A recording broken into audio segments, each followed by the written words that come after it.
In order to uncover today's story, we need to journey back to the 1800s, to the heart of Santa Fe, New Mexico.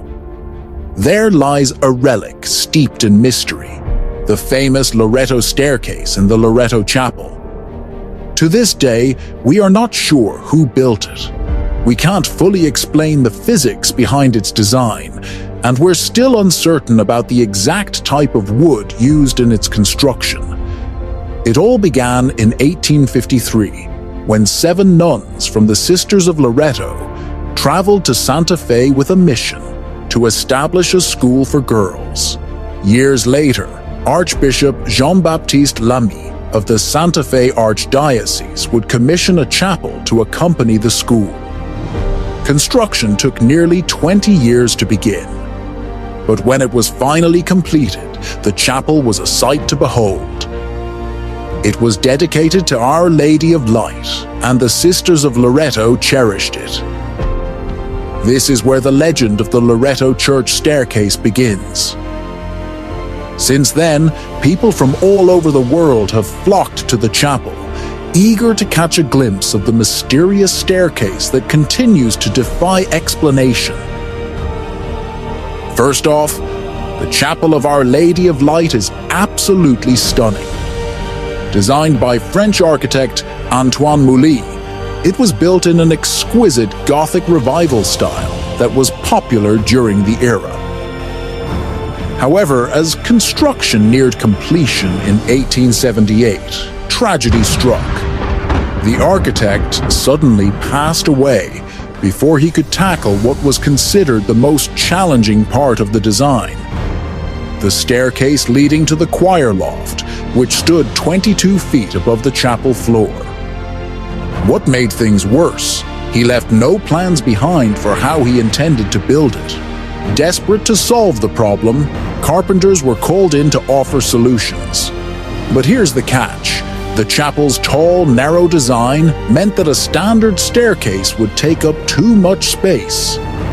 One carpenter suggested a ladder, but the sisters quickly dismissed that idea.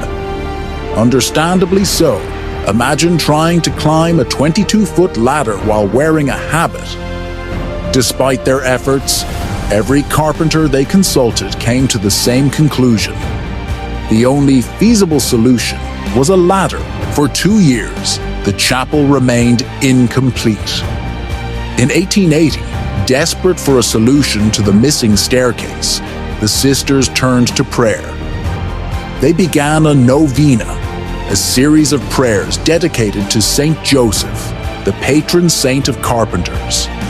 For 9 days they prayed, steadfast in their faith that a solution would come. And on the 9th and final day, there was a knock at the chapel door. Standing there was an elderly man, accompanied by a mule and carrying a simple toolbox. He told the sisters he had come to build their staircase. After assessing the situation, just as many carpenters had done before him, he agreed to take on the challenge, but with one condition: he would work in total solitude, and no one could watch him. For the next 3 months, he worked quietly, unseen. When the staircase was finally complete, the sisters were amazed. It was a beautifully crafted spiral staircase that seemed to defy the laws of architecture. Overjoyed, they planned a banquet to honor the man who had completed their chapel. But when they went to find him, he had disappeared, vanishing as mysteriously as he had arrived. The carpenter had not asked for payment, nor did he leave any tools behind. The sisters, still puzzled, went to the local suppliers of materials to settle any outstanding bills, but to their astonishment, there were no records. He hadn't purchased a single piece of wood or any materials from them. The mystery only deepened.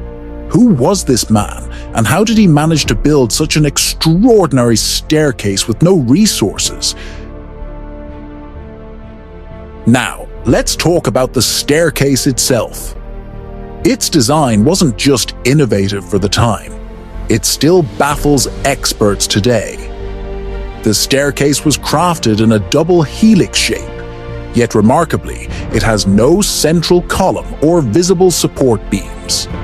It seems to hold itself up, supported only at the base, an architectural marvel that defies conventional understanding.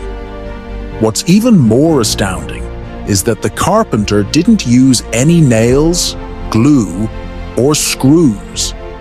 Instead, the entire structure is held together using only wooden pegs. And then, there's the number of steps, 33.